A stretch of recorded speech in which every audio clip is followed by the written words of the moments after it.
이제 내일 어떻게 될지 모레 어떻게 될지 모르니까 이제 딸 셋이서 합의를 한 게 네네. 그러면 집을 좀 팔자. 팔아서 우리가 조금 n분의 1로 나눌 거는 나누고 그다음에 이제 하자라는 그런 의미에서 이제 집을 또 팔게 됐어요. 큰딸은 어느 틈에 와가지고 자기 몫을 가져가고 예, 또 이제 막내가 그 통장을 다 갖고 휘두르면서 둘째를 주지를 않는 거예요. 그러니까 이제 배은망덕한 생각이 드는 거죠.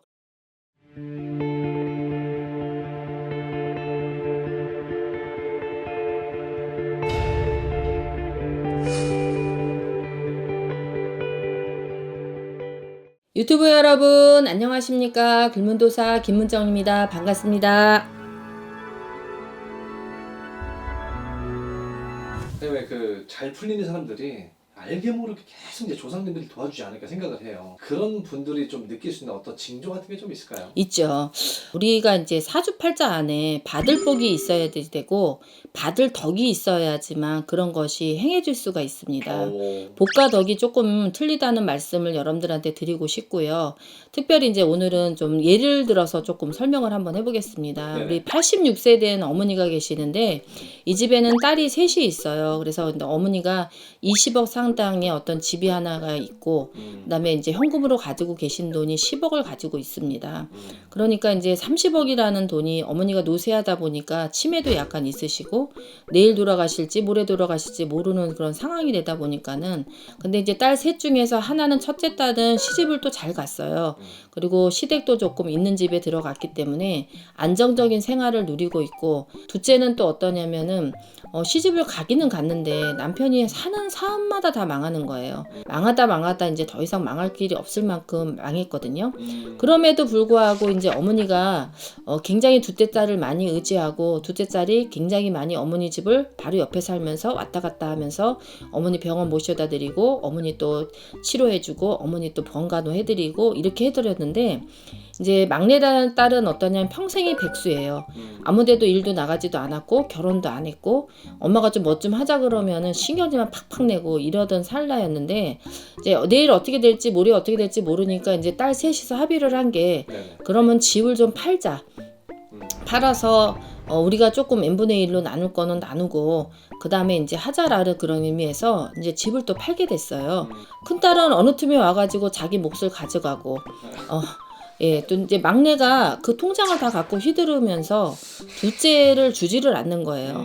너 내가 이렇게 엄마를 모실 때는 언젠데 네가 그 돈을 다 차지하고 앉아 있으면서 왜 돈을 안 주냐 이러면서 이제 서로의 싸움이 됐는데 엄마가 이제 작은 딸 막내 딸한테만 이렇게 막 그 말에 치우쳐가지고 둘째 말을 또 듣지도 않는 거예요. 그 병간호 할 때는 뭐라 그랬냐면 우리 딸이 나 이렇게 고생하게 만들었으니 집도 하나 사줘야지 뭣도 하나 해줘야지 이렇게 말씀하셨는데 치매가 오다 보니까 그 옛날의 일들을 다 잊어버렸는지 아무것도 모르고 그 막내한테만 쏙 빠져 있는 거예요.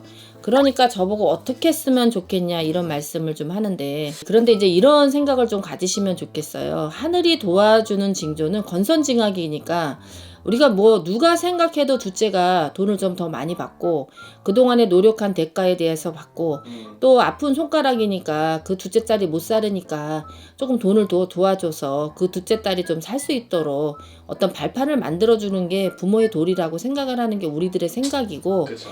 그러나 제가 또 이렇게 보는 관점에서 보면은 술에 술 탄 듯 물에 물 탄 듯 돈을 가져가는 사람이 첫째 딸이잖아요. 그게 잘했다라는 뜻이 아니고 제가 예를 들어 보는 겁니다. 그래서 받을 복이 있는 사람들은 이렇게 어떤 돈을 받을 때 있어서 순탄하게 받아요.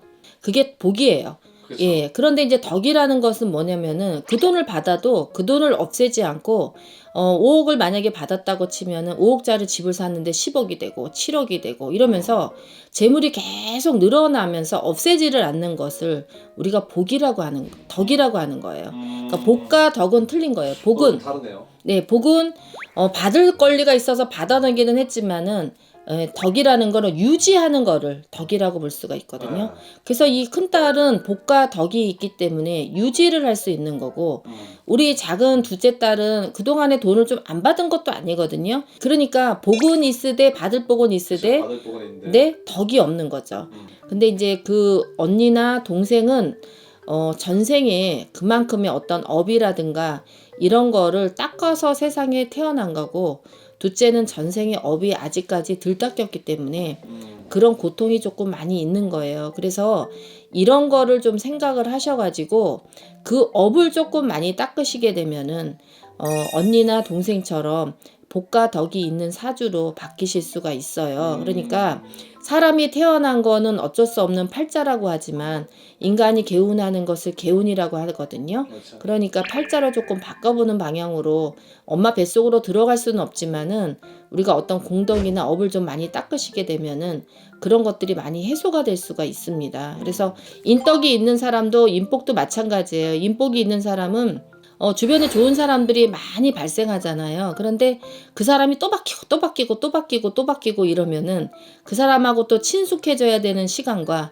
쌓여야 되는 시간이 계속 반복이 되는 거지만 인덕이 있는 사람은 어떠냐면은 여러 사람이 도와주기도 하지만 그 사람하고의 인연이 오랫동안 유지되어서 그렇게 사람의 덕과 복이 많은 사람이 또 있거든요. 그러니까 이 복과 덕을 같이 지니시는 분이 조상이 도와주는 징조라는 저는 생각합니다. 저는 글문도사였습니다. 다음 시간에 또 뵙겠습니다.